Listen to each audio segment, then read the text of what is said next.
গরুর যে অংশটা কাজ কম করে সাধারণত সেই অংশটাই স্টেক তৈরি করার জন্য পারফেক্ট মাংস।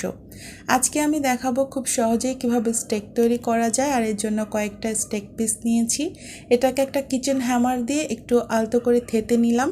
আর এখন এখানে কিছু মশলা দিয়ে দিচ্ছি, যেমন গোলমরিচের গুঁড়া, আদা রসুন বাটা অল্প করে, স্বাদমতো লবণ, সয়া সস এবং টমেটো সস। স্টেক তৈরি করার জন্য বাঁধা ধরা কোনো মশলার নিয়ম নেই, যে যেমন মশলা খেতে পছন্দ করে তেমনটা দিলেই হয়। তবে অথেন্টিক স্টেকের রেসিপিতে শুধুমাত্র গোলমরিচের গুঁড়া আর লবণ দিয়েই স্টেক পিসগুলোকে ম্যারিনেট করা হয়। তবে আমরা যেহেতু বাঙালি, কিছুটা বাঙালি স্টাইল তো থাকবেই, তাই আমি আমার চয়েস মতো মশলা দিয়েছি এবং আপনারা আপনাদের ইচ্ছা অনুযায়ী দিতে পারেন। আজকের এই রেসিপিটা আশা করি আসছে কুরবানি ঈদে আপনাদের উপকারে আসবে। স্টেকটা একটা বিদেশি রেসিপি হলেও বর্তমানে বাংলাদেশের স্টেক খুবই জনপ্রিয় হয়ে উঠেছে। আর রেস্টুরেন্টে স্টেক খেতে গেলে দেখা যায় অনেক বড় অঙ্কের টাকা দিয়ে স্টেক খেতে হয়, তাই আপনারা এভাবে বাসায় বানিয়ে খেতে পারেন।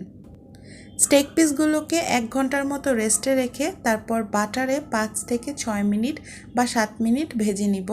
আমরা যেহেতু ওয়েল ডান খেতে পছন্দ করি, তাই আমি একটু বেশি সময় নিয়ে ভেজেছি।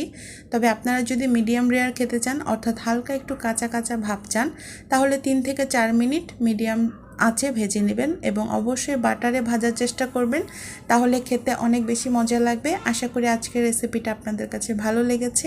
কুরবানি ঈদে এভাবে স্টেক তৈরি করে খেতে পারবেন।